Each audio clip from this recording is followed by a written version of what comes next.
Switch, aka the buttermilk bastard, aka the cheesecake crusader, aka who put these damn boxes in my room.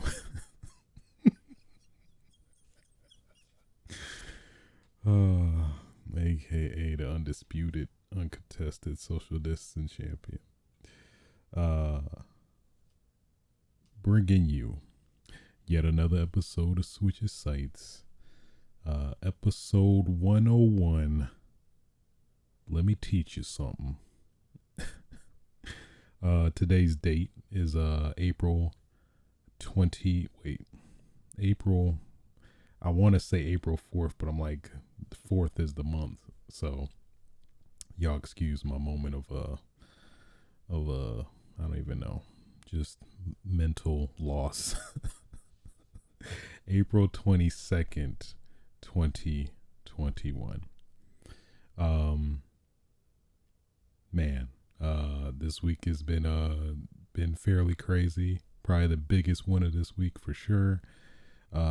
Derek Chauvin getting his ass locked up, hopefully, due to, obviously the events of George Floyd. Rest in peace, considering everything. There's some form of justice, hopefully. I think they're still determining the sentencing, I want to say. I hate everything legal and political, so not sure about that, but at least, if anything, convicted on all counts, as he should, because that motherfucker was guilty as all get out. But yeah, so it's sad that it's so bittersweet, specifically in terms of that. I don't know why bittersweet is not the right word. I'm not sure why I use that, but it's very sad that we literally were like nervous, based on the fact that, well, obviously history has definitely been the biggest indicator here that they haven't, I don't even know how to, the odds, even though there's clear, distinct evidence, is generally never in the victim's favor when it comes to race and police brutality. So this is definitely a big win, but definitely, doesn't go to show like that we have a lot more work still to do that still needs to be done. A lot more work that needs to be done still. So, I mean, if anything, it definitely lightens the load a little bit, but why did it have to take this to get that across? All the, us having to riot, rally, what have you, to even get to this point. But I digress. But hopefully George Floyd got some solace in that respect. Either way. Nonetheless, getting back on topic, gaming wise, this has been actually been a pretty crazy week. So without further ado, let's stop dilly-dallying and get right into it. Biggest probably story of the week. So that story we talked about last episode in regards to PlayStation closing the PS3 and PS Vita stores and PSP stores. So looks like Sony was like Sony was like, guys, we've heard you.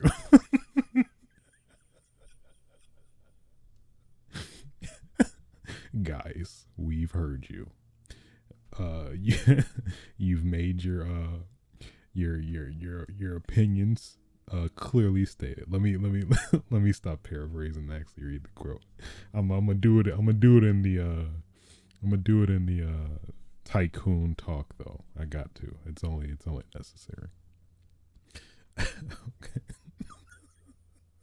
Just the thought of it is making me laugh so bad. Okay. All right. Recently, we notified players that PlayStation Store for PlayStation 3 and PS Vita devices was planned to end this summer. Upon further reflection, I added that, I'm sorry. However, it's clear that we made the wrong decision here. So today, I'm happy to say that we will be keeping the PlayStation Store operational for PS3 and PS Vita devices. PSP will commence PSP commerce functionality will retire on July 2nd, 2021 as planned. When we initially came to the decision to end purchasing support for PS3 and PS Vita, it was born out of a number of factors, including commerce support challenges for older devices and the ability for us to focus more on our resources on newer devices where a majority of our gamers are playing on. We see now that many of you are incredibly passionate about being able to continue purchasing classic games on PS3 and PS Vita for the foreseeable future. So I'm glad we were able to find a solution to continue operations. I'm glad that we can keep this piece of our history alive for gamers to enjoy, while we continue to create cutting-edge new game worlds for PS4, PS5, and the next generation of VR. Thank you for sharing your feedback with us. We're always listening and appreciate the support from our PlayStation community. So you could definitely feel some jabs in there for sure. Some very suspect, if you guys won't stop clinging on to your damn old consoles and just buy a damn PlayStation 5 that you can't get right now, unless you're lucky, blah blah blah, is a little shade. I forgot there was somewhere else where you kind of hinted, you felt a little shade as well. Let me look back at it. Born out of a number of factors, commerce support challenges for older devices, and ability for us to focus more. Yeah, that's I guess maybe there's room for debate there. I could see some point there. We see now that many of you are incredibly passionate about being able to continue purchasing classic games on PS3 and PS Vita for the foreseeable future. I mean, duh. Obviously, and on top of that, which we talked about before, is that like a lot of these games are like ridiculously expensive if you were to get them physically. So I mean, yeah. So, and this is really the only like the way to legitimately get these games to play them on the PS3. So yeah, some slight jabs here and there, but I mean, hey, at the end of the day, we yelled loud enough. We got our pitchforks out. So it's like, oh, I'm sorry. I'm so sorry. Oh, I'm sorry. Let me stop. Let me change it back. So RIP to the PSP, but I mean, pretty much the PS Vita does fulfill a lot of the roles that the PSP did anyway. So I mean, I think that's still fine. I'm pretty sure the PSP games will technically still be up within the PS Vita store, I would assume. I think it's just that the servers for the PSP would just be cut down or shut down. So, but yeah, I mean that's a reasonable kind of a compromise in terms of just completely shutting the store down and like giving us very short notice. like let's what this technically would be like a three, technically assuming, let's say what, July at the latest, probably would have been a, yeah, very short, yeah, insanely unrealistic time frame to have people buy everything before the store closes. So if anything, if it feels imminent that they're probably going to do this again, like when more time passes, that they'll try to, hopefully give us a better buffer, at least at the very least 6 months, ideally probably at least a full year. I think that's pretty fair. Give us a year to, get all the games we want before they shut the stores down. So good on Sony for, guys, we've heard you. That gets me every time. Guys, we've heard you. Don't tell. I mean, like, name a damn press conference where you have not heard that. I mean, it's few and far between now, at least these recently in last year. But either way, yeah. So, yeah. Yeah. So keep it in line with the PS news, and damn it, I forgot my time code. Son of a bitch.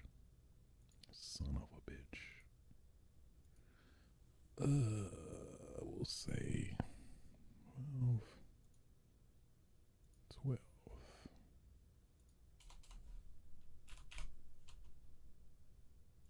All right.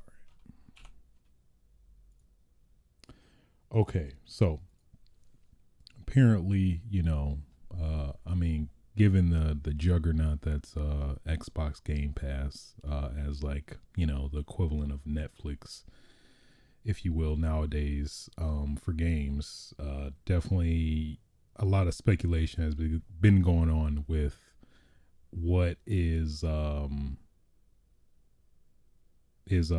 gonna do to try to compete with that. So this would be a very weird, I guess, form of a answer to Xbox Game Pass, but I mean, yeah, I don't know. I guess you'd be the judge, but apparently, specifically in Poland, it seems like Sony is testing out a video service, or I guess additional incentive for a Game Pass, where they provide, or what they call, a PlayStation Plus Video Pass, where it seems like you'll get access to a set of movies, at least in this in the website for Poland for the service. They have Venom, Zombieland Double Tap, and Vin Diesel's Bloodshot. So it seems like this a similar form of well, not really, but it seems like a extension of a PS Plus, but now there's movies added, so maybe like at least seeing how they could probably work it in along with the 3 games you generally get each month.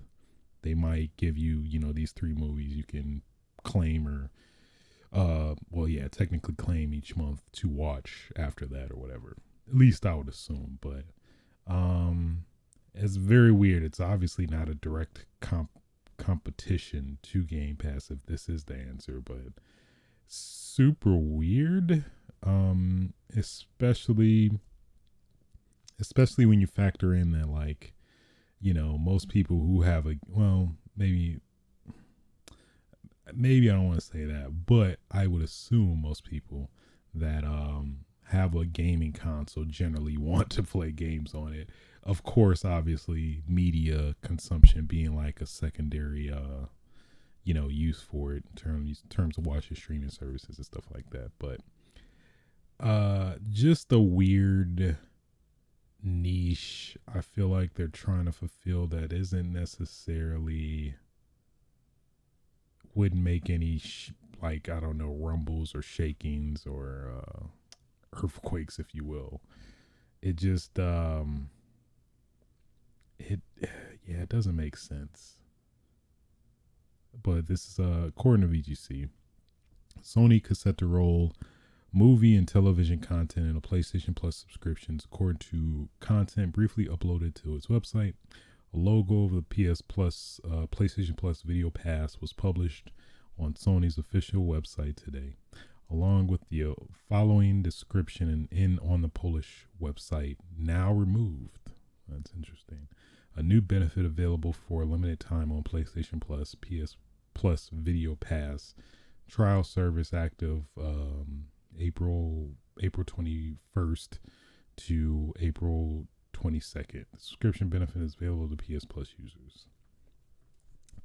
Yeah, I don't know. Yeah, they're really better off just directly competing with Xbox if this is the case, because this is definitely, at least as a gamer, dare I say enthusiast.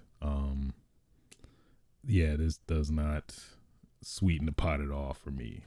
Odds are it'll probably be movies I don't care about or don't want to watch, which is in some cases kind of the case with some of the free games you get with PlayStation Plus and Xbox Gold as well. So I feel like even with the games, there's more of a chance of me. And I'd say generally most people would want to play a game rather than watching a movie in particular, when it comes to this type of service. So that's catered towards gamers generally, I would assume. Of course, obviously there's the outlier people who have a PS console, Xbox console, whatever, just to watch media, which is totally understandable. Not even to detract from that, but yeah, that is weird. This is weird. This is definitely no competition to Game Pass, but maybe they're trying something. It's very weird. Of all places, Poland, they would do this, but I don't know. Maybe their media consumption is the highest there. They've probably tracked or something. Super weird. Either way, hey, there you go. You want you a movie video buff? Hey, PlayStation Plus Video Pass. I don't know how they would market it, but anyway. Moving on.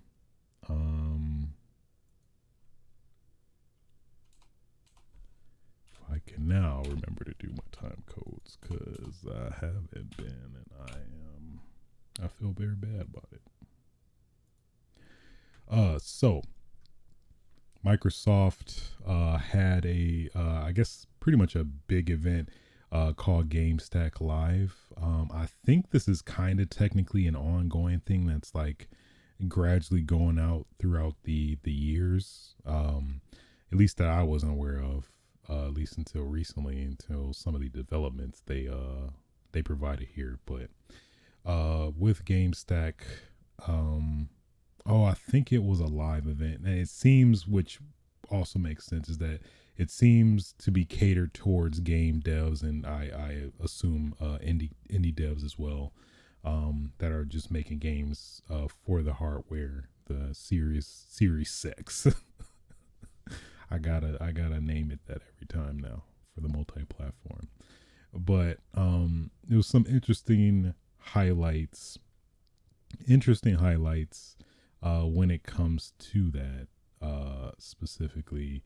Probably one of the biggest is, I believe, the Fidelity FX by AMD, which basically, I believe they announced that it would give and provide more performance for the Series 6. Where they actually, will get a little bit more performance juice out of your consoles with this implementation of the software that'll probably come in a future update.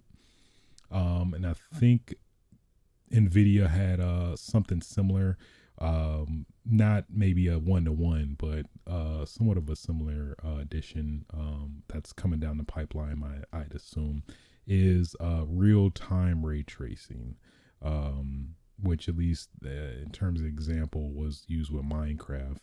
I doubt it would just be with Minecraft, at least that's how it's being presented, but I could definitely see it with other games down the line. Also the Xbox Velocity architecture, which is the architecture that is, I guess, the pillar foundation of the Series X at I forgot it this time. The Series X. So, of course, with the which I guess it technically is kind of the direct storage or the terminology for direct storage for the consoles rather than Windows, which is direct storage, which they also refer to. Also, well, it seems to be interchangeable. So direct storage uses the velocity architecture, which also is implemented within the Series X as well. that I tried to not make that as convoluted as it probably sounds, but either way, basically direct storage, velocity architecture, they both seem to go hand in hand. And basically this architecture is what is going to implement the graphics cards, at least I guess mainly for Nvidia and probably AMD down the road. It seems like Nvidia is upfront about it, that it'll basically let you stream game data directly from is it PCIe 4.0 drive to your graphics card. It has to be RTX and up, or whatever the future holds after the world now. But basically it'll let you stream game data much faster than PCIe 3.0, which is still way down the road from now, I guess, with the exception of Xbox games and I guess to some rough extent PS5. But at least they provided more thorough information regarding how the functionality does work, and it'll probably come to Windows at some later date after they fully get everything pinned down. But definitely gawking astonished at the potential of what that could do for games in development, and especially what open world games, think of Grand Theft Auto, what the game that programming code fix that the one random guy did aside, even outside of that, even having GTA 5 being able to load in 5 seconds, that'd be insane. So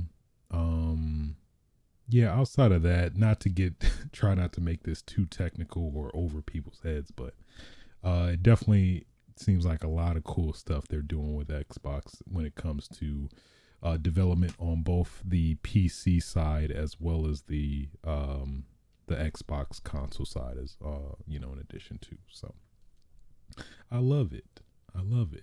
It's so great. Everything is getting better.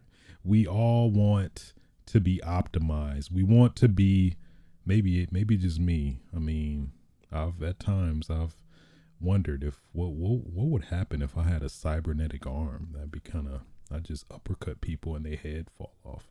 I don't envision uppercutting people though. I mean, I didn't mean to say it like that. Oh, where did we go? Let me change. let me steer back to where I was actually intended to go with what I was talking about.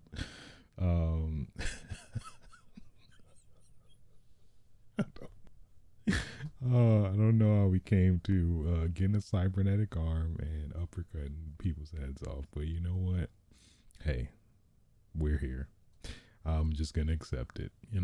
Let's just bask in this. Why not? But yeah, either way, I think this Gamestack is pretty fascinating. At least as a fellow enthusiast, to get a good idea of what at least game developers will have at their disposal for games down the line to like blow our minds, and just our skin comes off and we're just like faceless but happy. I guess, I don't know. But yeah, still keeping the Microsoft train going. Choo choo. I'm sorry, that was unsettling.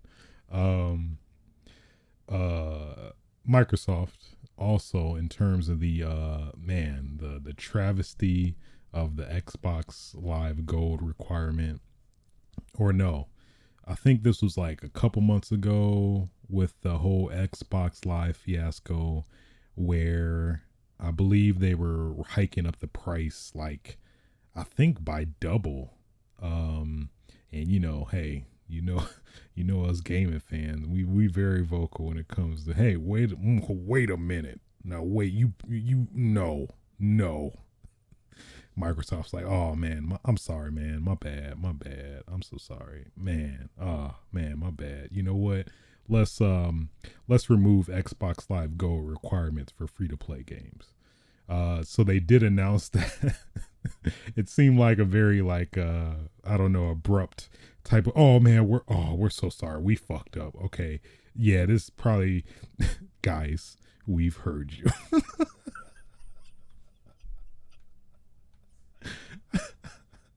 Guys. This is not even in front of not even a press conference, but directly confronted amongst a clan of Xbox fans, gaming fans, whatever.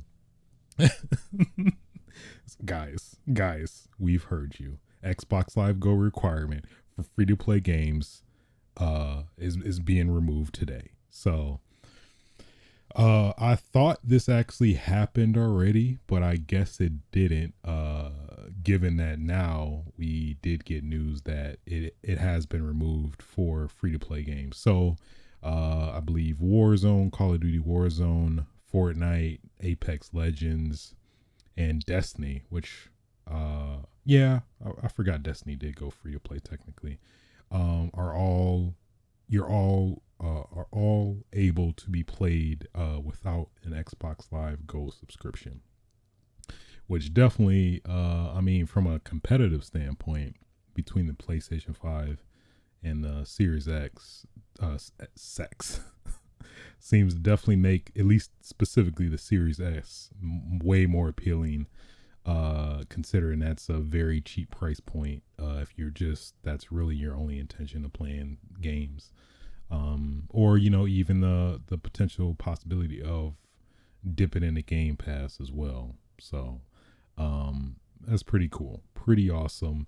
I mean, hey, I mean, how we got to it was very questionable in terms of I'm so sorry, we didn't mean to double the price of our subscription. Oh man, guys, we've heard.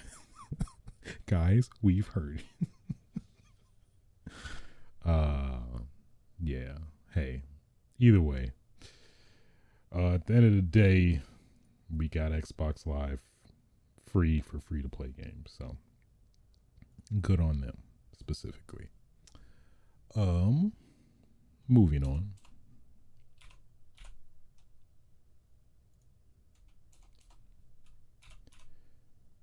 Man, so pretty crazy. Man, Overwatch, we all know it. I need healing. Man, it's so many memorable quotes for Overwatch. You kind of underestimate that, but either way, it's high noon. I gotta do it. It is high noon. It's the black version. So if McCree was black and is high noon. If McCree was black, maybe a little bit older than how I look. Maybe I am. Well, I do look older. Whatever. Shut up. That would that would be it.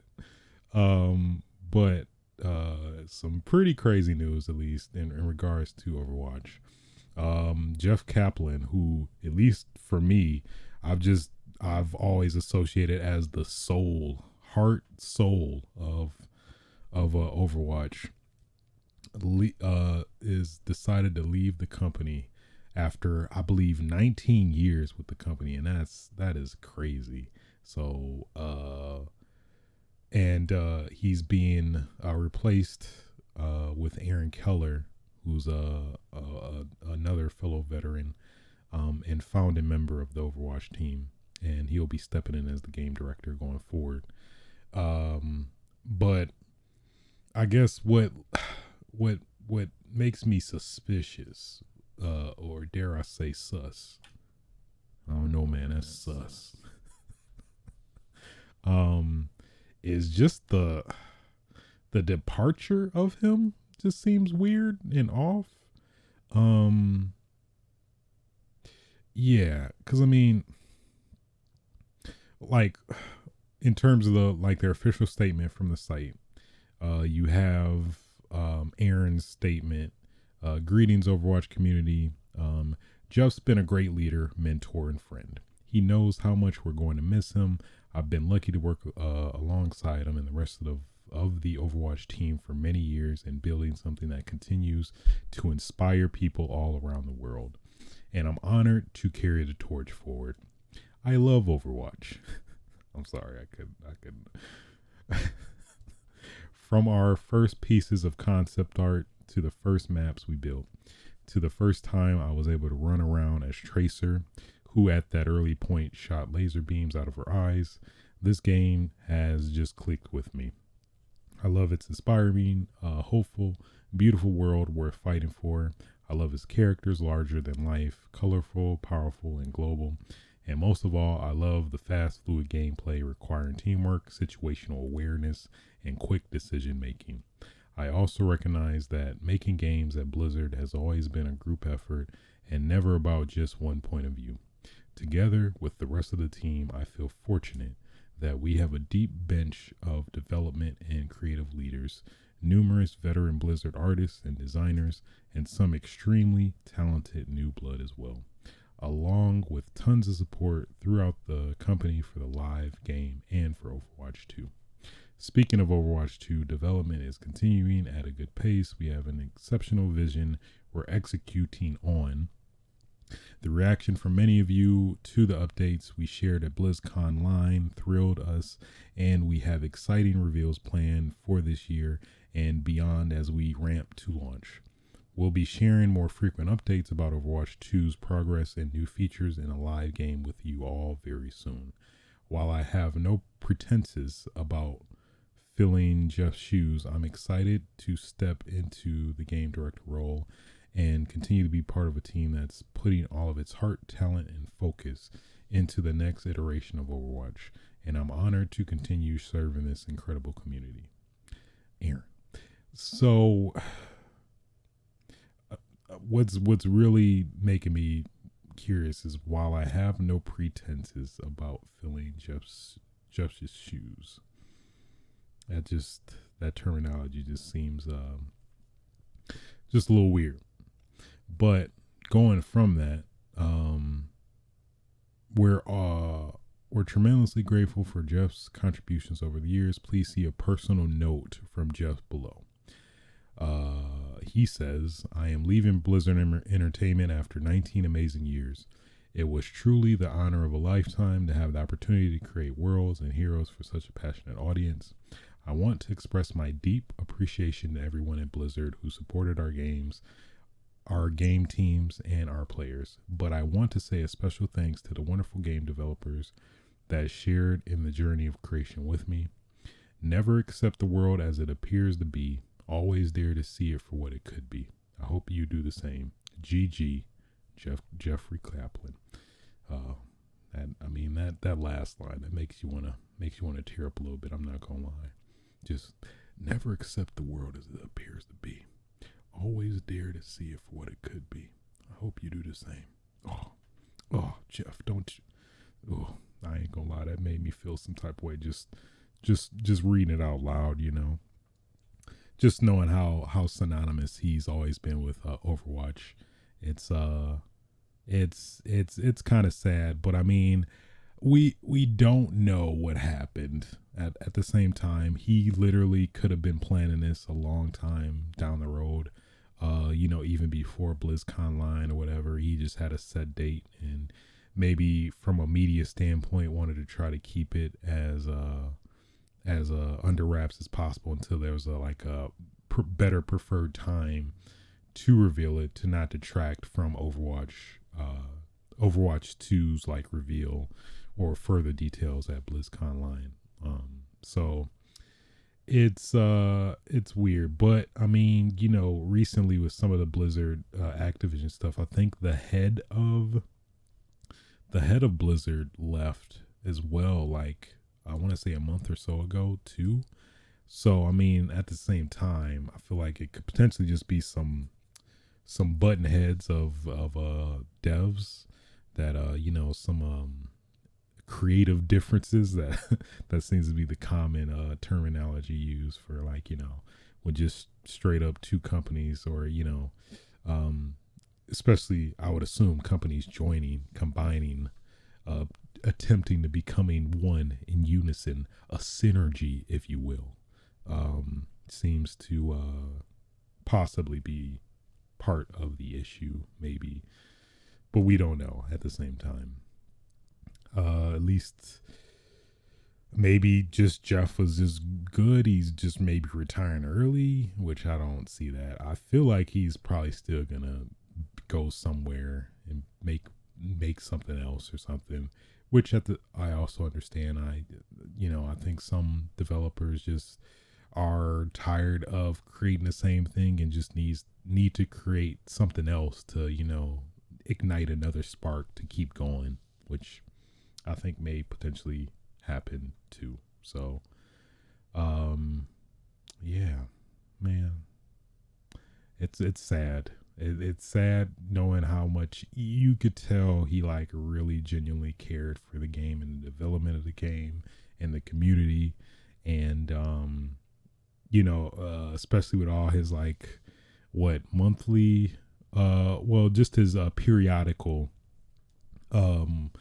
updates of the game, where he goes into full detail about some of the changes, why they made the changes, always being open to feedback, and letting the community know if it doesn't work, we'll probably go back on it, but we just want to test it out, see if it results in something better than what we already have, and things like that, which personally I always definitely appreciated about him. You could definitely tell he really cared about the game. So I guess that's also another reason why maybe I was it just seems suspicious, but at the same time, we don't know. All we can do is speculate until maybe something else happens. But RIP.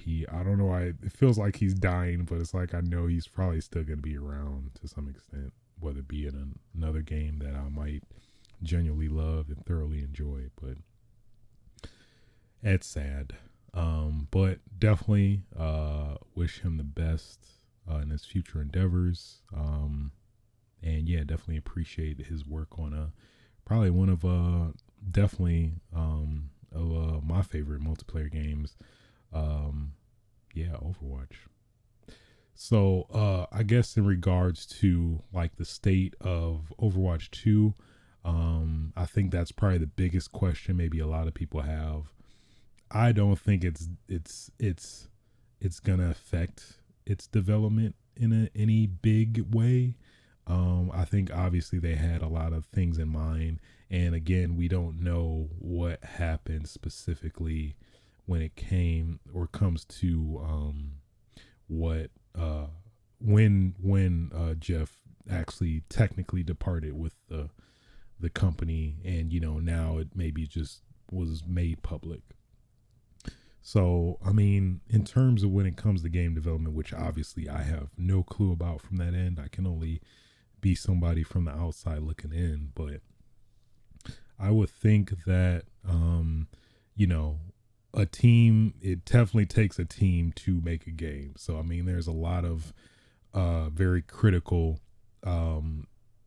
people when it comes to that, which I don't think is all entirely on Jeff. So, obviously there's just a lot of things Jeff isn't capable of, that he can obviously provide guidance and direction, but not necessarily be the end person that does it. So, considering that, I think, Overwatch 2 is still on track.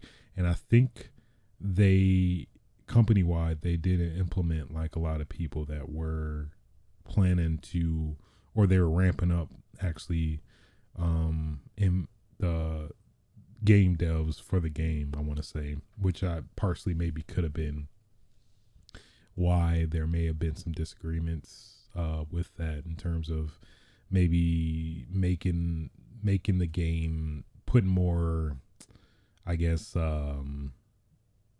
what's the word I'm looking for? Just like pressure on the game, I guess, to try to have it out by a certain time frame or something like that. Maybe there was potentially some button of heads in regards to that or something. But yeah, so interesting. Either way, yeah, it's a big blow either way. Just knowing somebody who's been so seasoned with Blizzard, and definitely was a very integral part of the development of this game, especially making it the game that it is today. So either way, definitely wish him the best of luck in terms of his future endeavors with whatever he decides to do, because if at least I can only specifically attest Overwatch, it was pretty good. So yeah, moving on.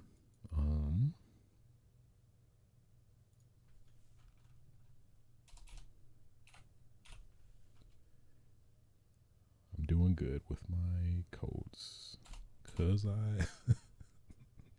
I keep beating up myself about the codes, but I'm really trying to do it. So from one dev, one lead to another, I guess, depending on how you interpret it, but I guess considering the aftermath of that whole news story, I believe we talked about last episode in regards to Jason Schreier, revealing a lot of details regarding Sony's plans for future games and their kind of rough roadmap of at least one angle of their company. Specifically when it came to Days Gone. I don't know why I said I wanted to say Gays Gone. I was like, no, what?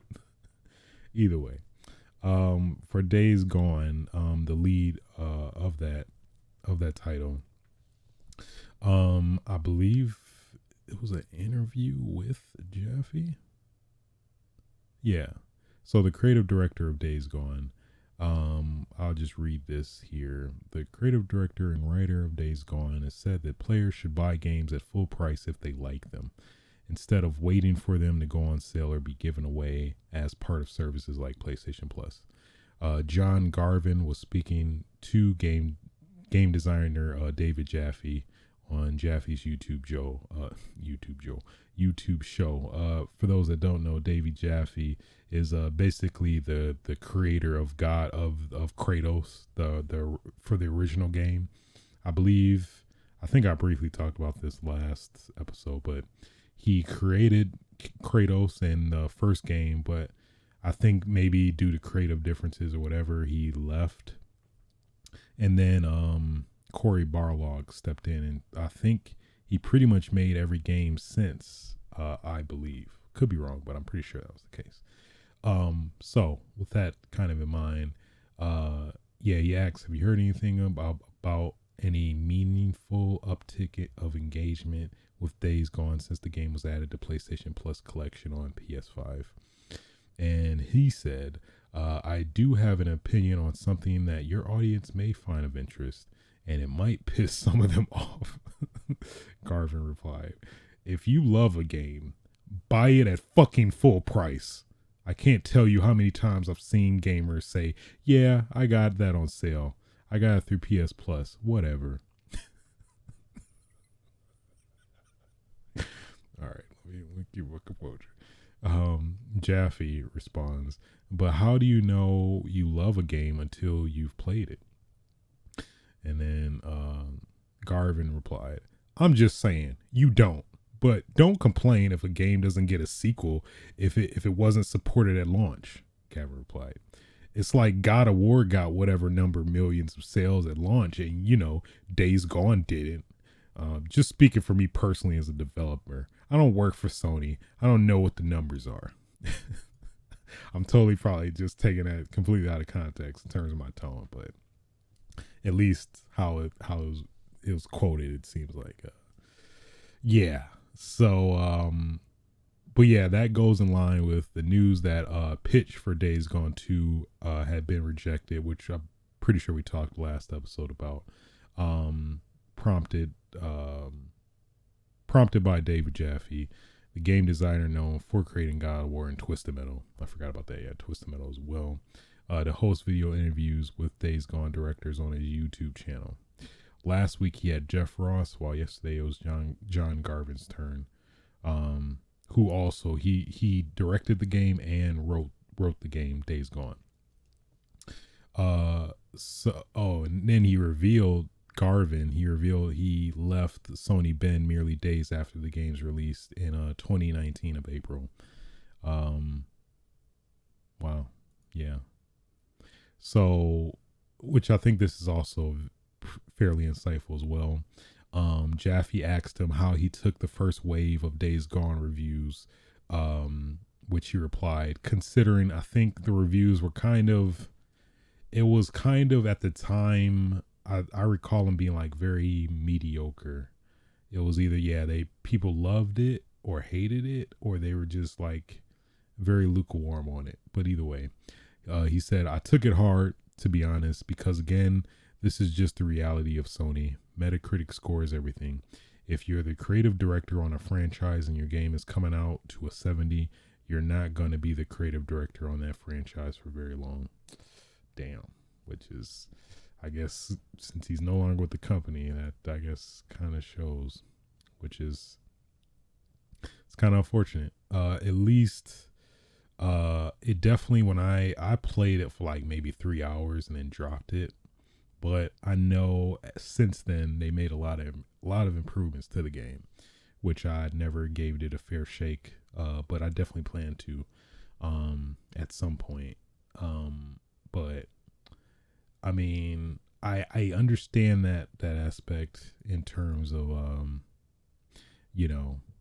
that, I mean, we like to say that Metacritic score doesn't matter, but it's pretty insightful to see on the other end, specifically, I vividly recall Cory Barlog's like documentary. I think it's on YouTube. I think it's PlayStation's official video, Creating Kratos or something like that, where it literally like documents the whole development process for God of War 2018, like the whole pretty much trials and tribulations, the good, bad, and ugly, and then like it all pretty much came down to that one video that showed Cory Barlog like looking at the Metacritic reviews the first day, and just bawling his eyes out, just being relieved that it got like I think a 90 or something, or pretty much in that range, which I think is definitely a safe spot for them in terms of that. But it's sad that games are kind of determined by a very arbitrary number that I think in a lot of cases can't necessarily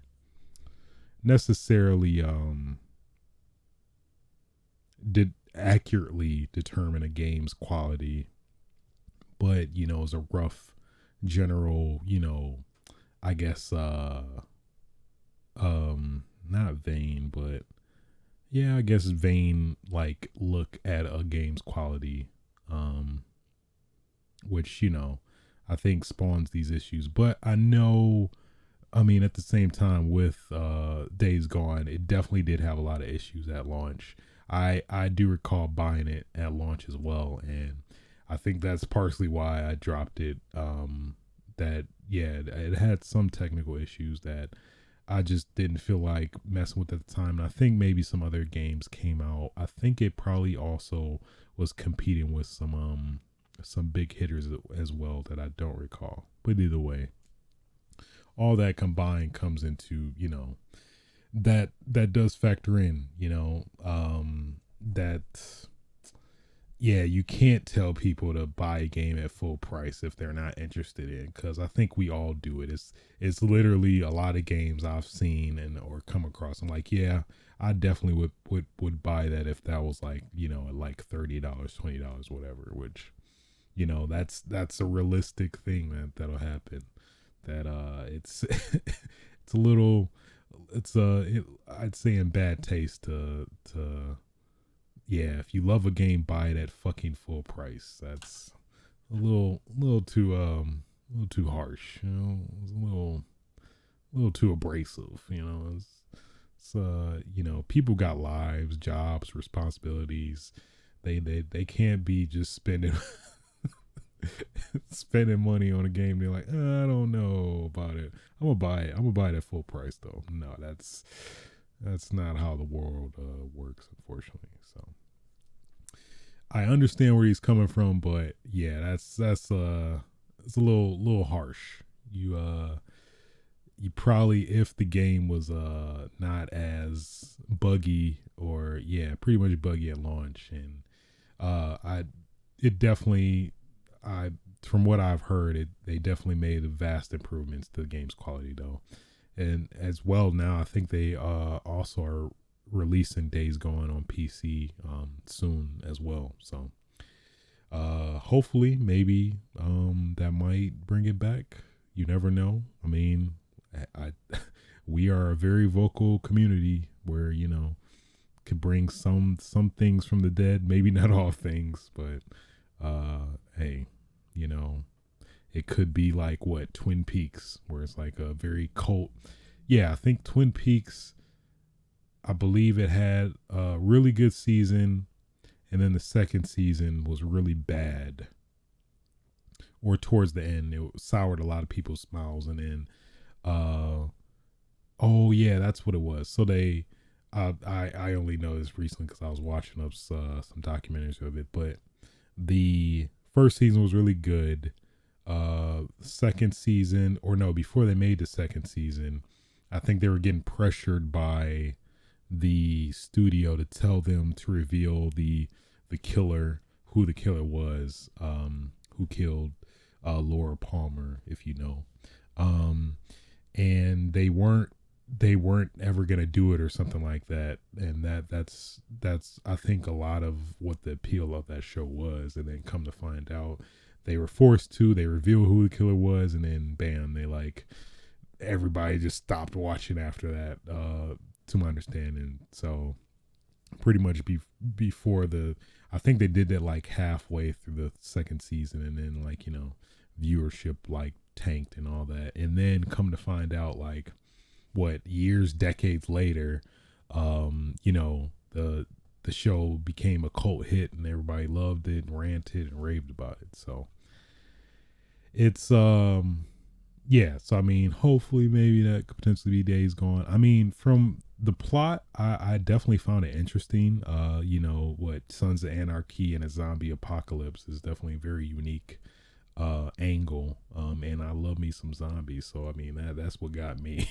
So who knows? Maybe if sales hike up, well, I don't know. After this, buy the game at fucking full price. I don't know, but if you buy the game at fucking wow, just kind of reeling over that. It's kind of crazy now thinking about it. Either way, moving on.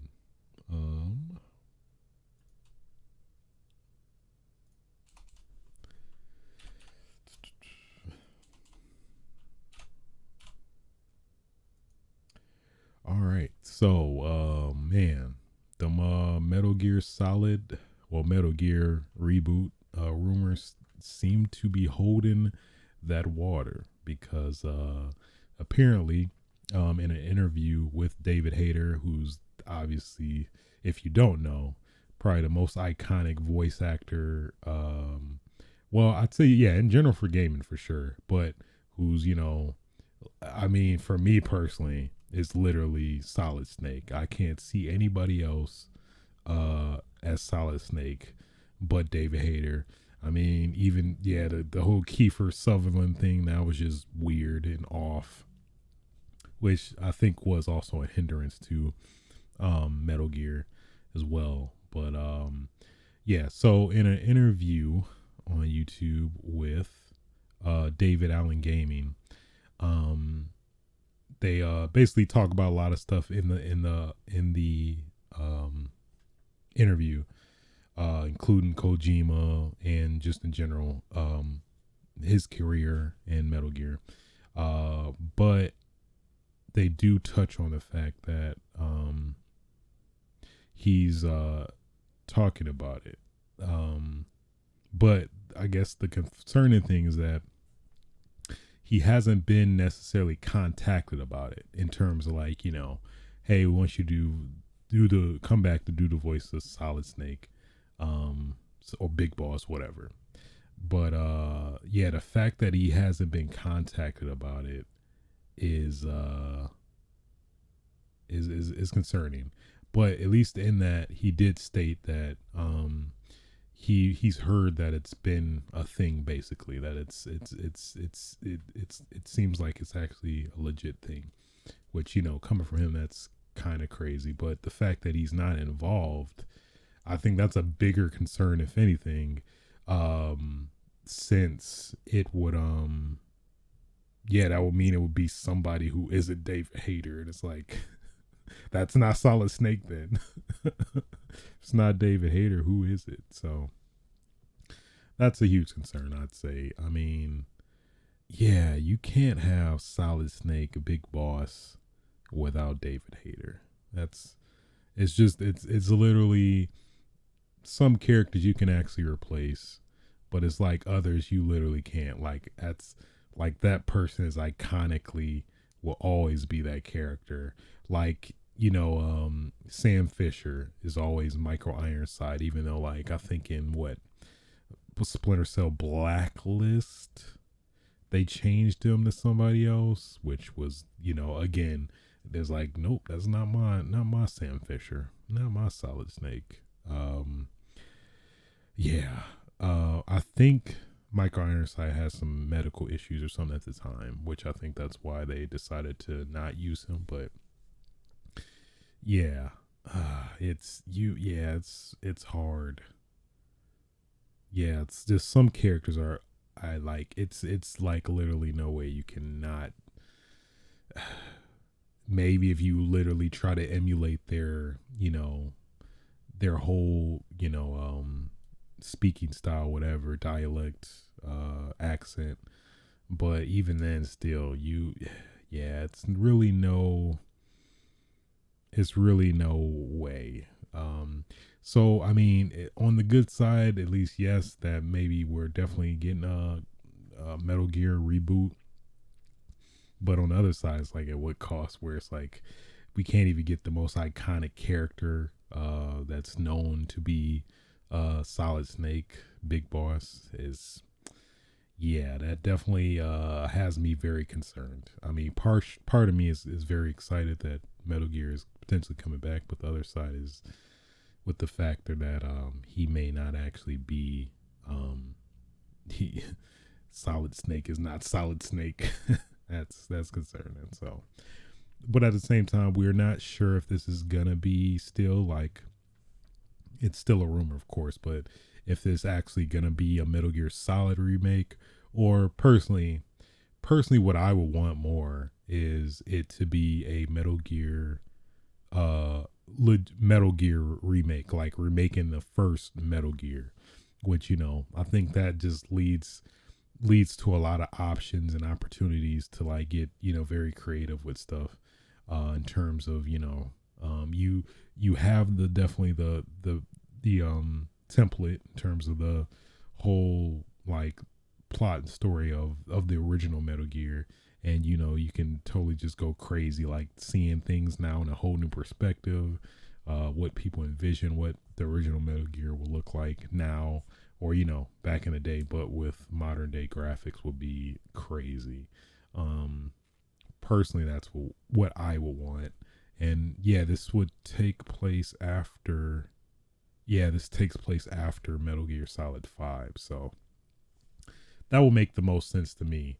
You're not necessarily tied or confined too much by the convolutedness of Kojima's Metal Gear series. I mean, for the most part, but I think that will be a very good like place to start with trying to bring Metal Gear back, is to basically remake the original Metal Gear, especially considering how everything's been prequel before coming up to the original Metal Gear anyway.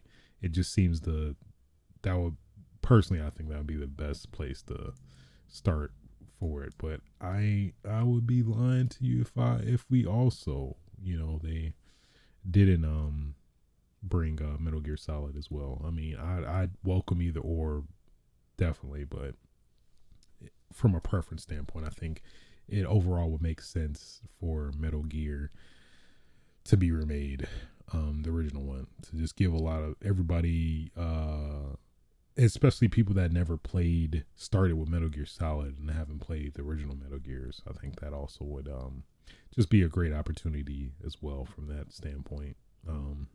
For people who are huge fans of the series, but maybe skipped on the original Metal Gears or whatever. So, hey, Konami, I'm just saying, just hit me up. Just let me know. I mean, I got these ideas for days. I mean, look, you bring in, what's her name in Dead by Daylight, got Pyramid Head in there. Just come on now. Just talk to me. Let me tell you what to give you the master plan. Trust me, I have experience and at all.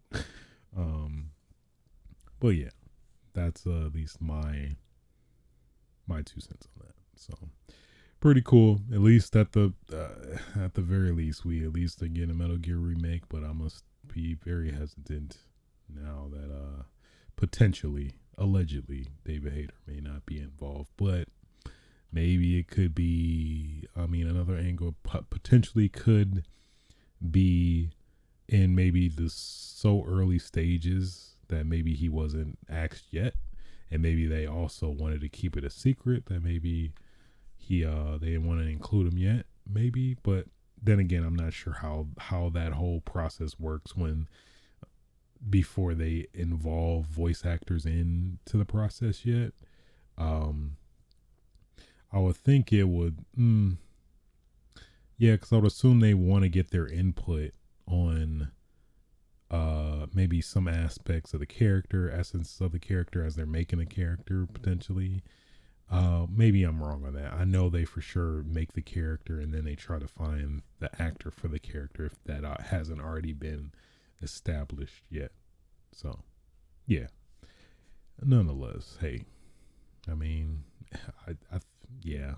If anything, it seems like Metal Gear will come sooner or later, which is good to hear. I mean, it's a great series. I mean, and I'm very curious to see what it would look like in the hands of somebody else other than Kojima. Even though, I mean, of course, in an ideal world, I mean, that's Kojima's baby. That for sure is. And maybe that I'm not even gonna rule that out. I mean, considering how. I think those rumors way back that potentially they could have possibly made amends with Kojima, possibly made amends with Konami, that now they might actually be developing, could be working on that. Very unlikely, but I mean, I'm not going to say it ain't possible. I mean, especially in the gaming realm space, it feels like what we got freaking Final Fantasy VII Remake. We got Shenmue 3. I feel like anything's possible at this point. We got freaking Banjo-Kazooie and fucking Smash Ultimate. We got Sephiroth the Cloud in Smash Ultimate. I mean, I feel anything's possible. Those are things I thought would never happen, and they happened. Literally, most of PlayStation's mascots are in Nintendo's game, let alone Xbox. So, I mean, anything's possible. We have freaking crossplay now. We literally, people who have a PlayStation can play with people who have an Xbox. Anything's possible right now. I'm not ruling anything out at this point. So, yeah. Hopefully. Moving on.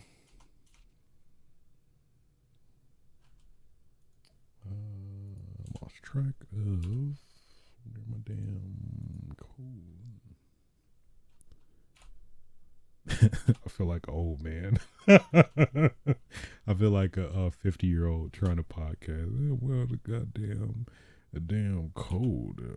I don't know this damn code I'm trying to get. I really need to look into some software. I know there's some software that like lets you like time code like a stopwatch, I could assume. You'll probably get an update later that I'll in the next episode I'm like, hey guys, I found it. Either way, next topic of discussion, Virtua Fighter 5 has been listed on the Asian PSN network, which technically it was alluded to, at least like I want to say roughly maybe last year, I think, that it was this weird like subjective commercial where it just showed Virtua Fighter characters. I think no gameplay or nothing. I think it just showed Akira, the flagship character, the Ryu of Virtua Fighter, where he was just, he was throwing them elbows, and then it was like, I think just after that, Virtua Fighter esports. Everybody was like, okay, so is it Virtua Fighter 6? Is it just a port of Virtua Fighter 5 or and I guess after the fact, it seems like now, like we literally have the art for Virtua Fighter 5 Ultimate Showdown. It looks updated. It seems kind of new, but this apparently was on the at least is maybe currently still on the Asian PSN store. Yeah, but outside of that, we still have no news, no confirmation or anything, which is weird. But hey, I've recently gotten into Virtua Fighter, maybe within the past few years, but from what I played, actually no, I've actually played Virtua Fighter way back, but 5 I have not necessarily played as much, but I played 4, I believe. But it definitely has a lot of potential. I do like the simplicity of it. It feels similar to Tekken to me, where it's like the kind of easy to learn, hard to master, which I'm always a fan of that kind of philosophy when it comes to games. But it seems like this will definitely do that. I mean, this technically is already on the Xbox, but the online is horrible. From what I hear, I think one time I tried playing it online and like nobody queued up. I'm like, oh, okay, I guess nobody want to play. Nobody want to give these elbows, but it's okay. It's all right. I would have beat them anyway. So, cool. Hopefully it comes with all I know there was like a very extensive like character customization for each character. At least what I watched this really cool Japanese YouTube channel where they stream, like, I think they just have like nights where they're like competing against each other and they just stream it, which is pretty cool. I think they call Game Newton. I think they did Third Strike and then they just started doing other games as well. But it was pretty fascinating just seeing like high level Virtua Fighter 5 play is pretty damn cool. Just it seems simple, but at the same time it's complex. Again, that easy to learn, hard to master philosophy. So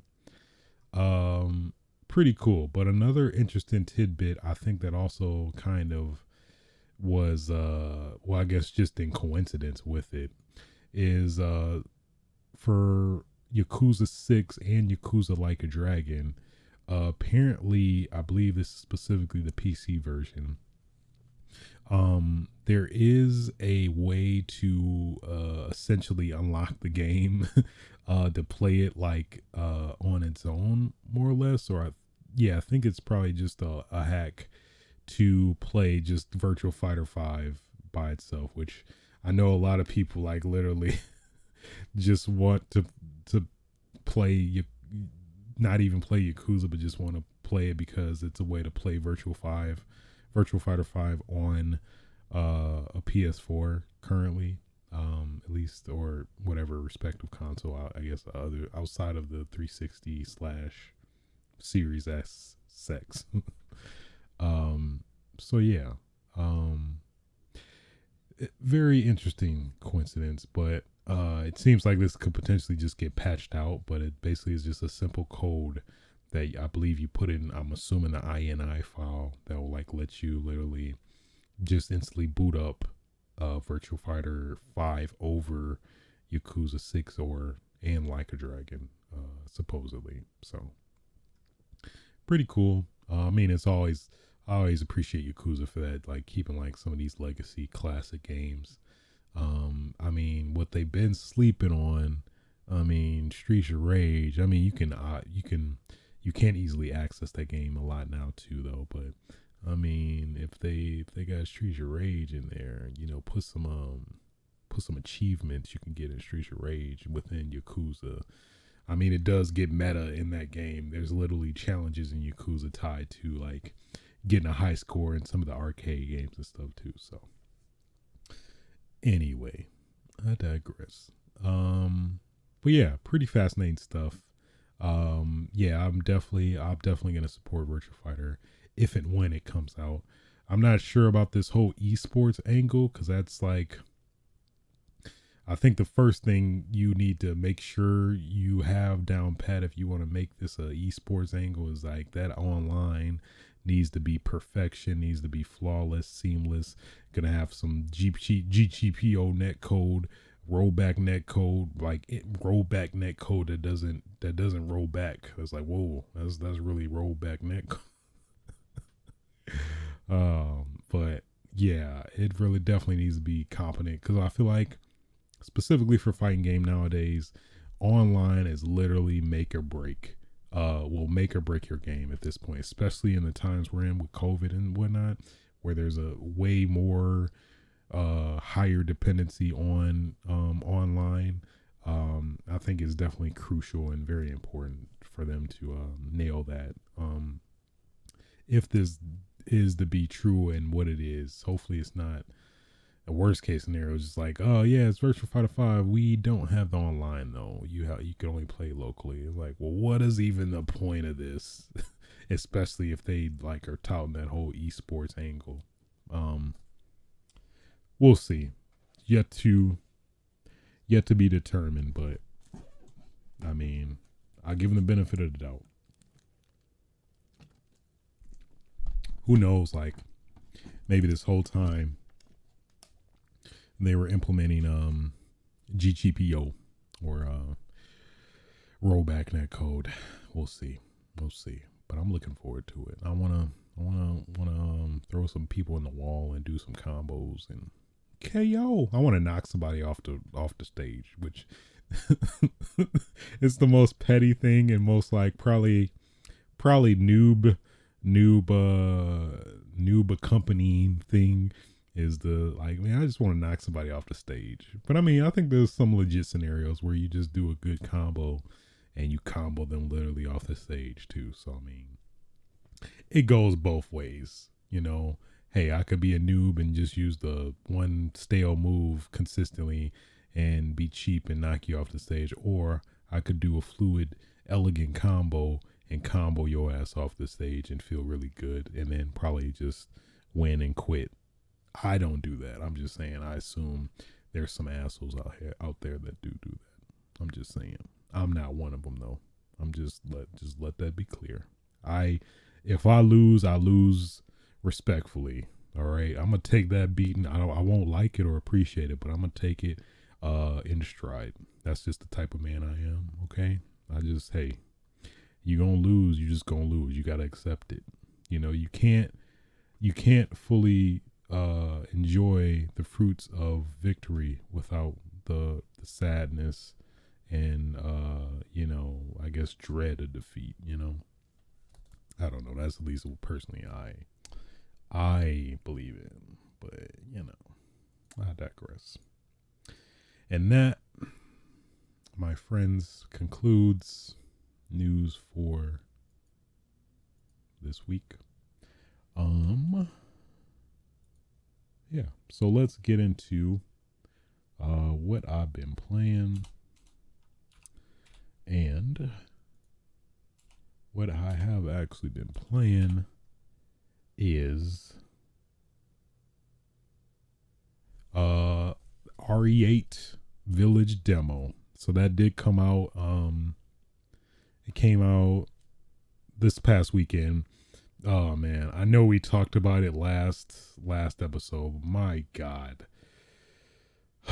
the damn like dumpster fire, just horrible hot garbage mess, just unnecessarily arbitrary, convoluted mess that this demo process is just the worst.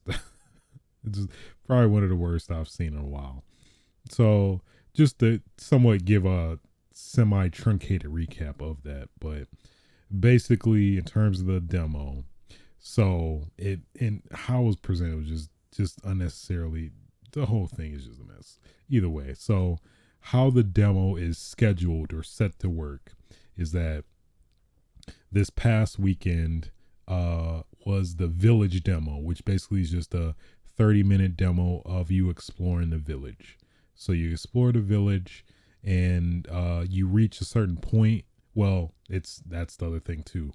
So there is a time limit, like they said, and it basically just works just like the RE2, RE3 one-shot demos where you literally have a 30-minute time. Oh man, 30 seconds. That'd be the trolliest shit ever.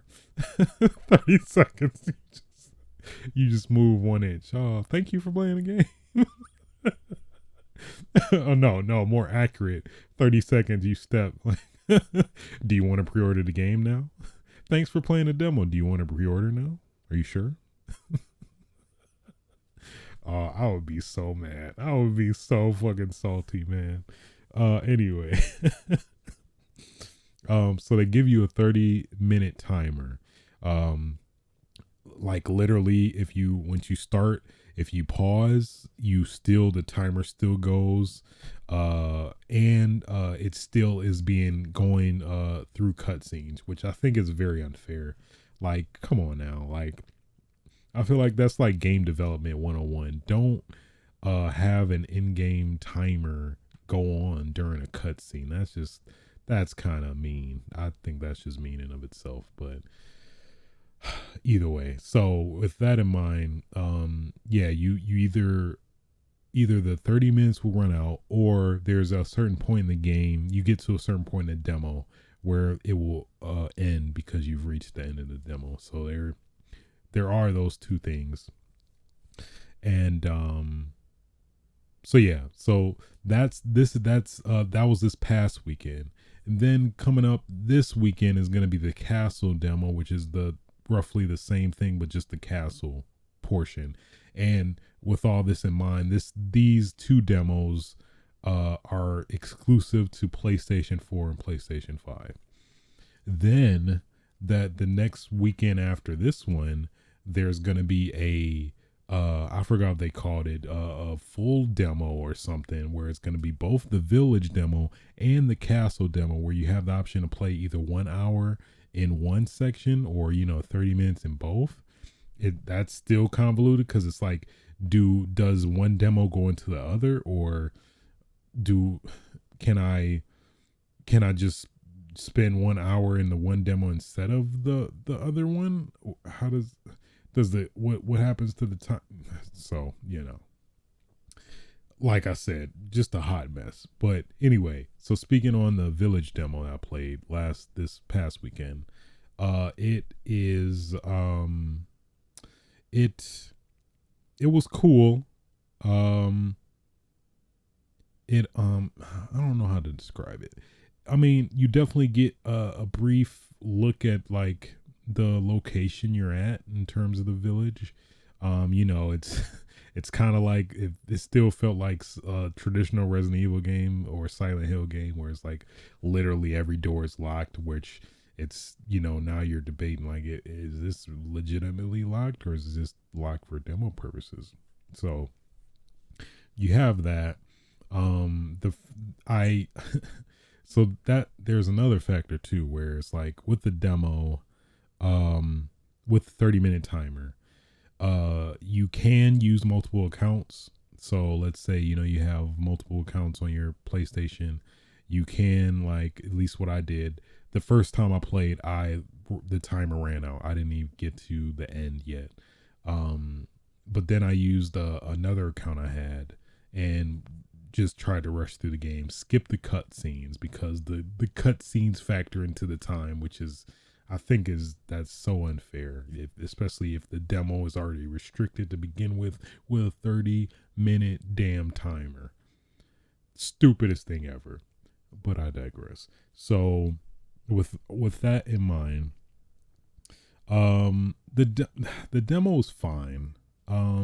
You get a little bit of combat, nothing crazy, but it gave you a little bit of a taste of what the combat will look like. You get some of the story. It was fine. I guess it's maybe I was just annoyed by the whole demo process. I don't know. Maybe that was kind of ruining my mood about it, but it was fine. I don't know. Maybe it just felt like I was just going through so many hoops to literally play this. It felt like that, like, and the restrictions, considering it's like I personally like to absorb a game fully, engulf myself in the environment to get a full taste of it. But just like putting a timer on it really just hastens the experience for me personally, where it's like I just want to explore a little bit, see what I can do, see what I can expect in the main game, which I don't know. I feel like this timer just really just annoys me and just just tarnishes the experience for me. At least fighting with the new enemies, they're the werewolves or lichens, whatever.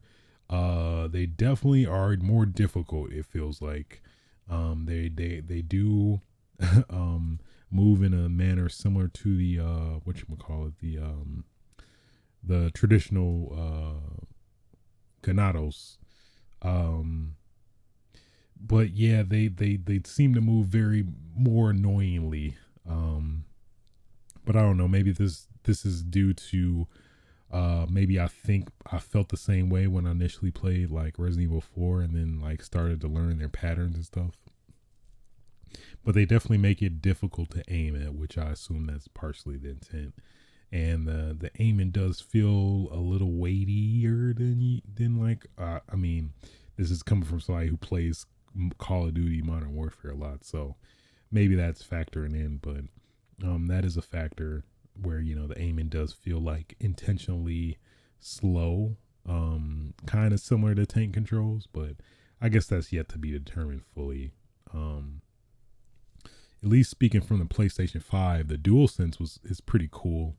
Where you do get to swap your weapons, and you do get like the feel of it on your controller, that like you're swapping on a new weapon, and you kind of feel like it feels almost like what it would feel like you swapping out another weapon, where you're feeling the weight of a new weapon. Kind of, it's hard to describe. I don't think I'm doing it 100% justice, but just to kind of give you an idea in that respect. What else? Yeah, I mean, it really, this demo wasn't too spectacular in that respect. It feels like it was just the main purpose was to explore the little, like, secluded location and within the village, and just to have a one minor combat encounter, some little story progression, and that was about it. So hopefully the church demo may be better. But I mean, at the same time, I always have a suspension of I guess, but not belief, but reserve judgment till a full game. But maybe, but also, I guess, factoring is that I did not really love Resident Evil 7. I do plan to probably play that again before RE8 comes out, which I guess has to be pretty soon. But I was not a fan of RE7. I think this is it's the one RE game I never replayed. I like literally played it with some friends, and yeah, after it was all said and done, I don't know, just something about it just didn't sit right with me. I think just I had a big gripe with the camera, the first person cam change, and the what you call it, the enemy variety, which was very lacking, I feel. And yeah, I don't know. I just never got the, man, I want to play that again. Just did not come to me at all. So I don't know. We'll see. I'll revisit it, see if I change my thoughts, but I don't know. I just didn't necessarily like 7 when it came to others. I'd argue I think I kind of like 6 even over 7, which, I think that says a lot, but that's just a preference thing. I think just the first person angle for a Resident Evil game, I just am not necessarily a fan of, which, I voiced my opinion during that play test to hopefully, maybe we might get unlockable in RE8, who knows, but we'll see. The combat, yeah, that was another thing. Like the combat, it didn't feel visceral, if that makes sense, where it just like, I don't know, it just didn't feel satisfying enough. Like the gun didn't feel and I may be like spoiled by Modern Warfare, where I don't know, it just feels like the gunplay just feels really good. Like when you shooting a gun, it feels like you're shooting a damn gun, even if it's a pistol. Which, yeah, in this one, it didn't feel necessarily as good. I mean, the shotgun felt good in this demo, but I mean, that's few and far between. Most of the time, you're going to be using the pistol anyway. So, yeah, not to try to spoil the demo. I mean, there's not really much to spoil. I mean, technically, maybe there is, but either way, I'm not going to spoil anything. I'm just going to keep it at the surface. Yeah, especially for people that maybe just want to skip the demo and just skip to the game, immediately. But yeah, at least without spoiling anything, it's fine. I will say it does look really good for on PlayStation 5. I was messing with the settings for ray tracing, which supposedly will severely impact the performance if you have ray tracing on versus off. Spec wise, I think they said on will knock you down to 45 FPS. If you turn it on, it'll give you 60 FPS. But apparently, according to like Digital Foundry, they did a video analyzing it. It seems like it does still stay around 60 on RT with RT on. So who knows? I don't know, but we'll see, I guess, when the main game comes out anyway. But yeah, so at least with that demo, hopefully this is probably it seems like how I assume the game dev process, at least from what I've heard as well, is that like these builds come out like months ahead of like the actual game, which is more polished than the demo. So Hopefully that's the case. Maybe they've polished the game more with the gunplay and stuff since then. But I don't know. It seems I don't know. It seems it's concerning, but we'll see. I mean, I'm keeping an open mind, especially as somebody who didn't enjoy 7 compared to the other Resident Evils, especially. We'll see. We'll see. But yeah, so the the church demo will be this weekend. And yeah, I forgot about the damn annoying time restriction. So basically, you have 8 hours to play a 30-minute demo within those 8 hours, which is like, why just limit it? Why don't you just limit the demo to the 8 hours then? Why does it have to be 30 minutes? So dumb. Either way, this next weekend, it will be the church demo that they'll be showing, and give you an idea about. So we'll see. I will try that out. Give you my impressions next week. Seeing if they possibly improve that as well. But yeah. So yeah, hard to say. Going by the demo, of course, but at least from that demo, wasn't necessarily too impressed. At least graphically wise, game looks beautiful, but outside of that, at least the main, I guess, partial pillar, which is like combat, there wasn't necessarily any puzzles here and there necessarily. Just some look for stuff and get it kind of deal. But outside of that, that was pretty much it. One thing I am happy about is that they did include, like, you could definitely feel the inspiration from Resident Evil 4 for sure. They do have like hidden treasures you can shoot and find for money that, at least according to the showcase, you can actually use to buy upgrades and stuff like that. So it's this demo wasn't very indicative of what to expect, I don't think, but it's a okay start, I guess. It just I'm not sure what I even wanted from it. I guess just maybe just better combat, better, more fulfilling combat. But we'll see come this next demo if my mind will be changed. But we'll see. So yeah.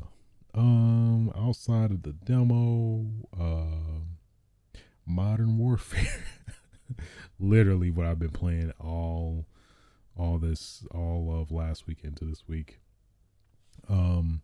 Well, specifically the Warzone portion for the most part, because there was a double XP weekend last weekend, since the end of the season ended recently. So I made that final push. I was like at like 60. I managed to get just like yesterday or no, Wednesday. I just then managed to get the rest of the XP out of the way. So yeah. Yeah, I also, to try to switch it up a bit, I don't know why I didn't make that. The whatchamacallit, the Black Ops Cold War, I keep trying to go back into it, and it just does not grasp me at all. So yeah, I guess I keep trying to go back to it and try to see, I guess, maybe justify to myself what I don't like about it.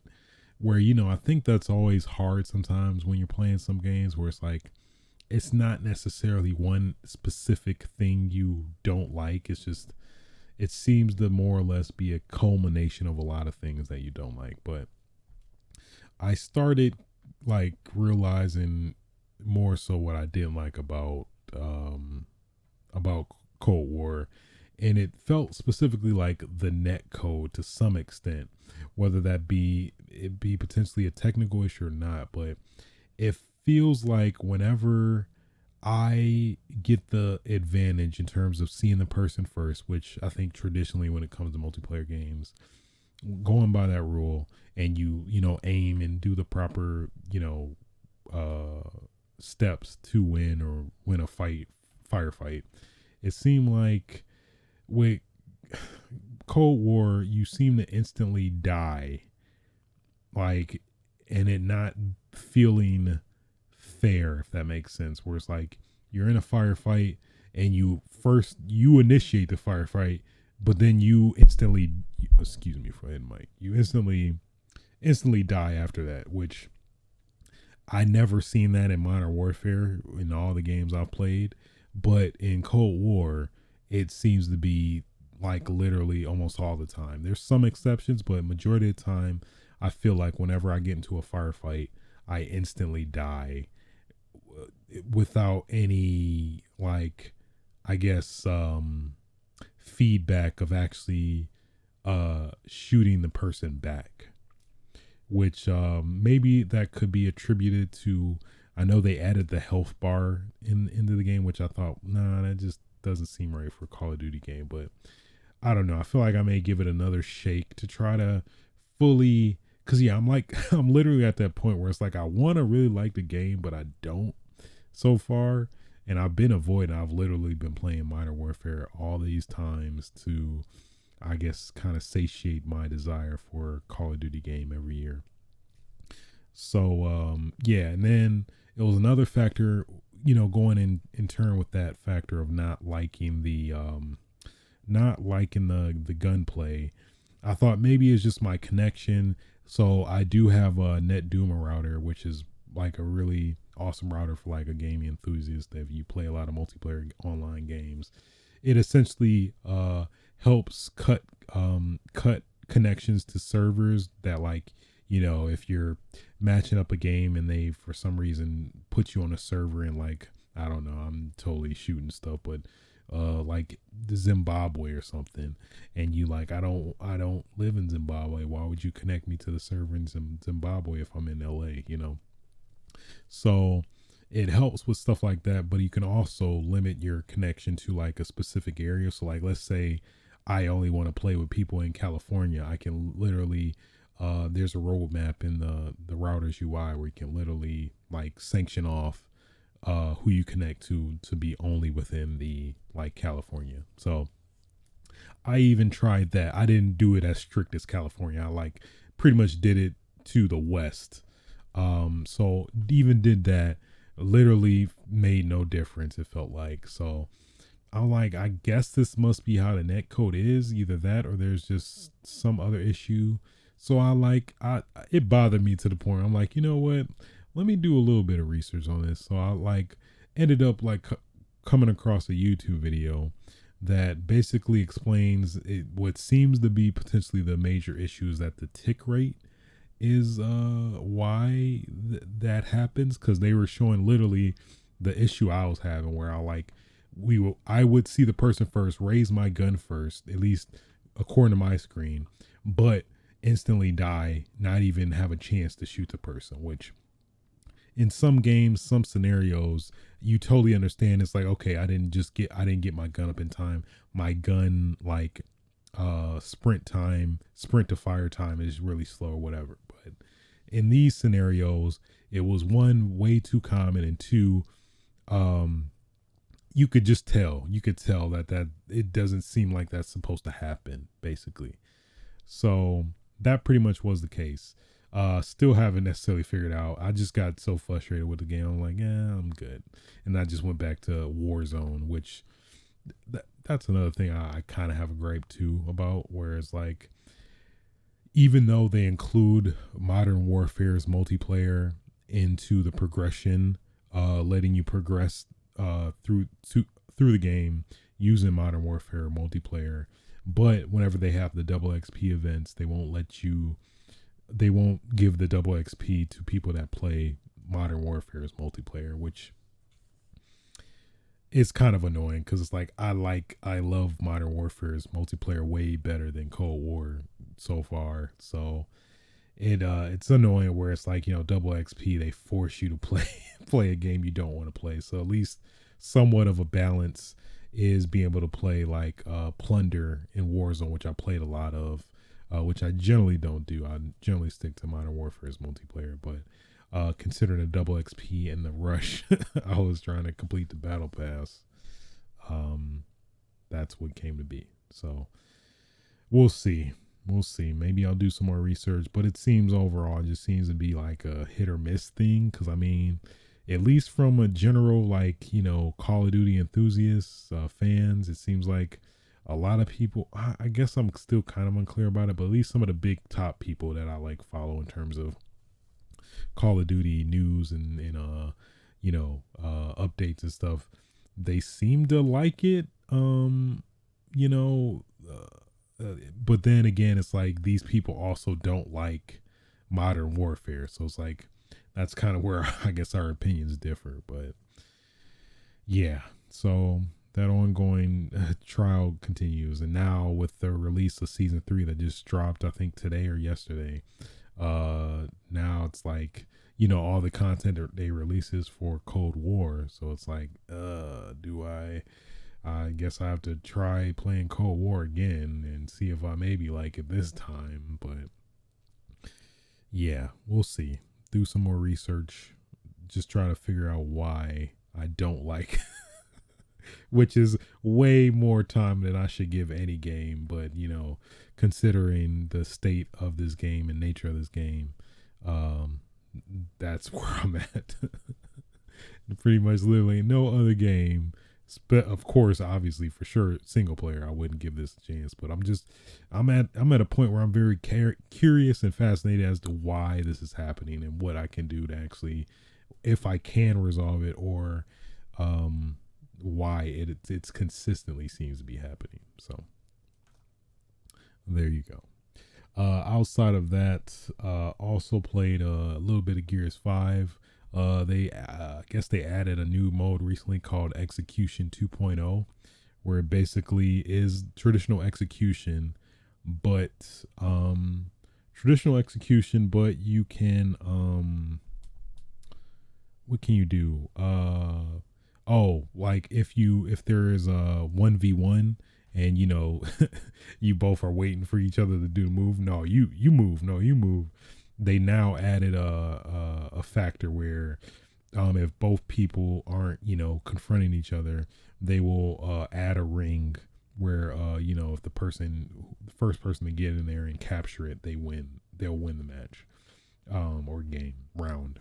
So pretty cool aspect to execution, considering they pretty much abandoned it for a while. I think a lot of people did. I mean, admittedly, including myself, where that used to be the pillar of Gears multiplayer, but it seems now it's team deathmatch seems to be where it's like you get a traditional team deathmatch match, but towards the end it kind of turns into execution, depending on how the match goes, like in terms of the pool of lives. But yeah, so it's pretty fun. I played like a good four or so matches. It's pretty fun. I like it. We'll see how long it'll stay, because it definitely isn't in the ranked playlist rotation or anything like that. But it seems like they're trying to experiment, try to bring what was essentially the I guess main pillar of Gears multiplayer back. So I mean, we'll see what happens if it actually gets some ground, because I guess that's the problem. Like a lot of people weren't queuing into execution, so I think it was one of the lowest playlists that people were like playing. So they, I guess, eventually just phased it out, which was sad. It's kind of crazy how that literally was what made Gears so unique, and made Gears at the time. And now it's like nothing. People are just playing multiplayer, prefer team deathmatch over execution. But I'm part of the problem, because I do that as well. So hey, if you're playing Gears, show some love to Execution 2.0. Just show some love to what the Gears mode that made Gears what it was. Put Gears on the map. Kind of gives you the same thrill and vibes of Counter-Strike as well, of course, obviously. But yeah, so also played some Master Chief Collection. Nothing notable outside of that. I guess they did implement the update that lets you play Xbox crossplay, let you crossplay with PC players and vice versa. Which it's been pretty cool. And if you don't want to get the PC tryhards with the mouse flick aiming, was that the terminology? So that what are you doing there, son? Is that you doing that there flick aiming? What's funny is that that's literally gonna be a reality in like a couple years from now. Like they're literally gonna be families that fathers sooner or later than like, hey son, you doing that flick wrist motion, huh? You doing that 360 no scope, huh? It's funny. It's sad and funny at the same time. But anyway, so yeah, overall pretty cool. I forgot they did release the new map for Halo 3 of all games. That I forgot about, that at least I was play testing with their preview program, or I forgot what they call it, the flighting program, which I could definitely vouch is a pretty great welcomed addition to the Halo 3 map roster. I mean, personally, I love playing Halo Master Chief Collection just to play Halo 2 again. I normally just queue for that first, and then I open it up to play like Halo 3 or any of the games that everybody else was playing. But yeah, thoroughly enjoying that. Halo is always a good time, man. That's a comfort game for me personally. If I want to just feel good, every other game is failing me about my failing me and dampening my self-esteem. Halo Master Chief Collection, that'll get you right. That'll get you right. I guess that in Gears as well. So, but yeah, that is what I've been playing. Let's get into what I've been watching.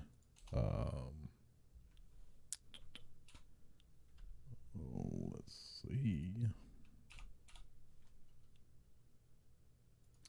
So, Invincible, episode I think 6.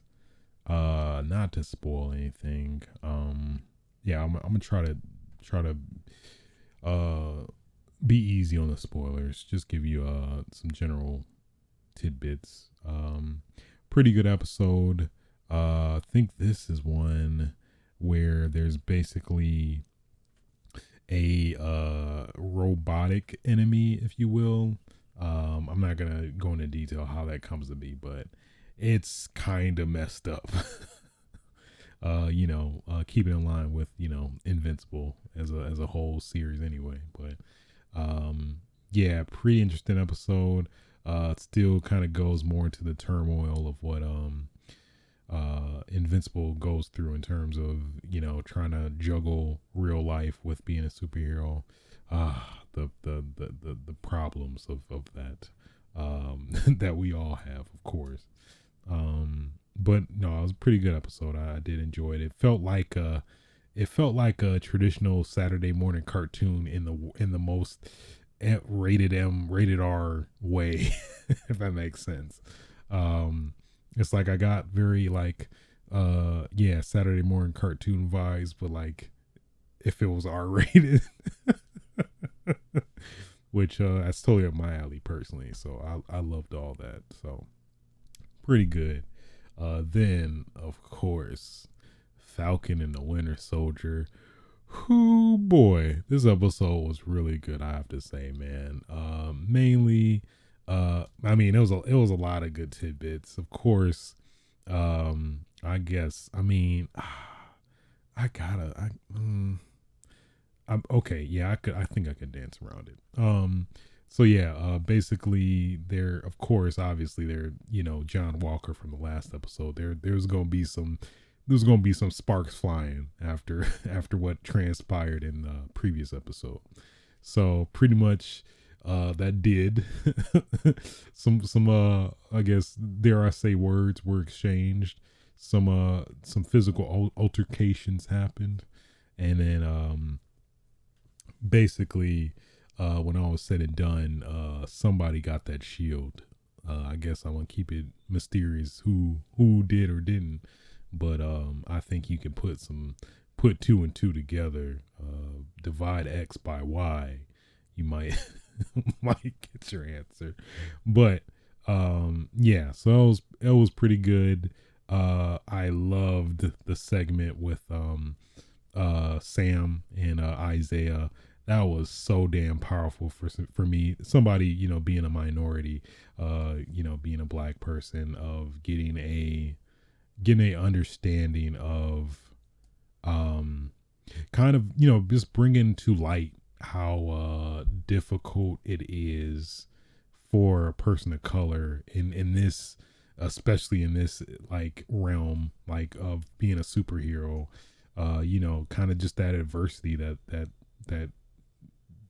I mean, it's very one-to-one, like that, we faced I don't know, just be somewhat equal to other people, if that makes sense. You know what I mean? So it was very cool to see that brought to light, kind of see more of Isaiah's story and see like why, get his very unique perspective on, like, he's very dead set on, like, no, there can't be no black Captain America. No, that's not possible.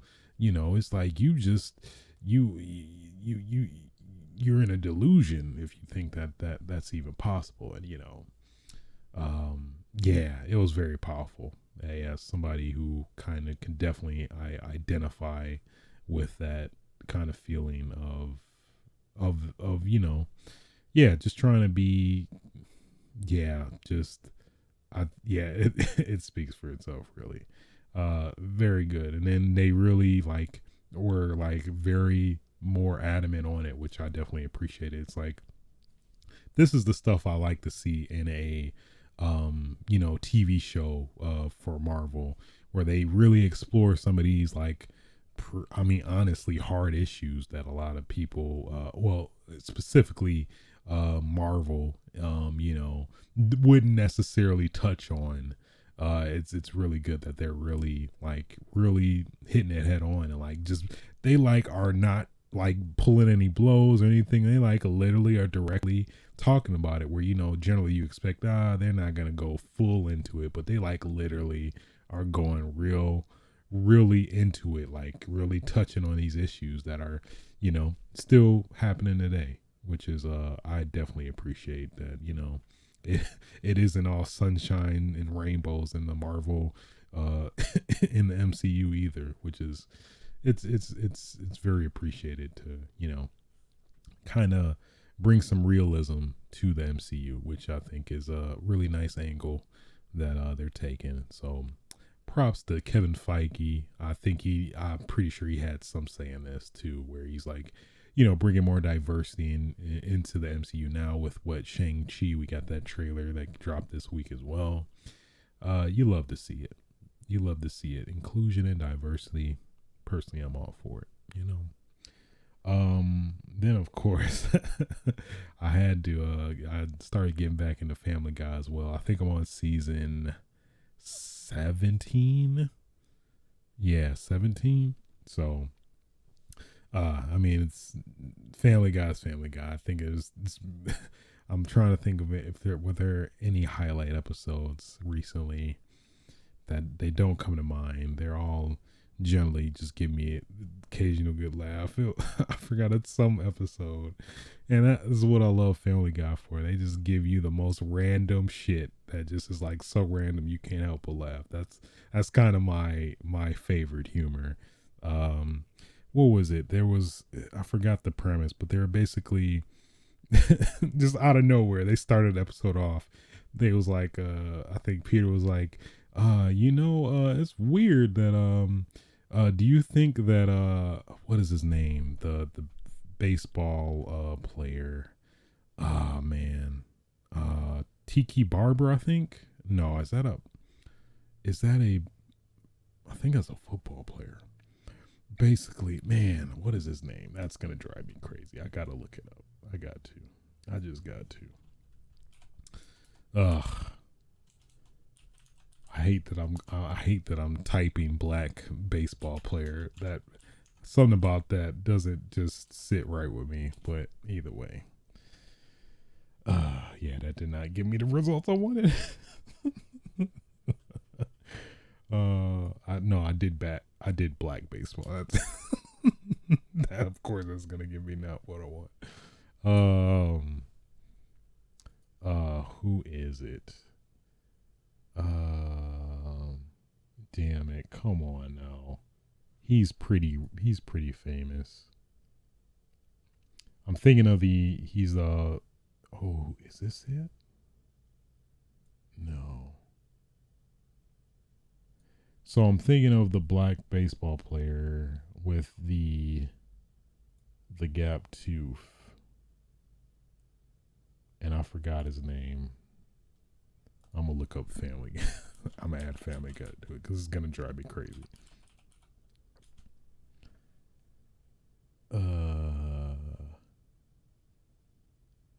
And who's the one lady from Good Times? Good Times mom. Yeah, Esther Roll. Is Esther Roll related to baseball player? Let's see what that does. Not Jose Canseco. Don't you dare. Damn it. David Ortiz. Is that it? We found it. Okay. Yeah, David Ortiz. So see, just how fucking random that is. I couldn't even remember it. But either way, so so basically the joke was like, Peter was like, do you think that, I think he said it that way. He's like, do you think that the Good Times mother, do you think Esther Roll is related to David Ortiz? I'm like, what? It was so fucking random that it made me lose it. But just stuff like that. That's, if you know me, that's kind of my my type of humor. If it's just random as hell, that's just gonna get me. It's gonna take me out. Just put me just put a blanket on me because I'm out. But yeah, stuff like that. So good old Family Guy. That's probably my comfort cartoon, I'd say. Just like I can always just straight up just watch an episode of Family Guy. That'll just give me a good laugh, good comfort. But either way, that's pretty much what I've been up to this week. April 22nd, 2021. And yeah, I think that'll conclude episode 101 of Switches Sites Podcast. Thank you guys for watching and or listening. If you like this podcast, feel free to like, rate, and subscribe on your favorite podcasting platforms. Greatly appreciated. We on Spotify, Apple Podcast, what is it called? Google Podcast. I think that's what it's still called now. All that good stuff. But yeah, until next time, don't cough. Don't touch people that don't want to be touched. Get your game on. Oh yeah.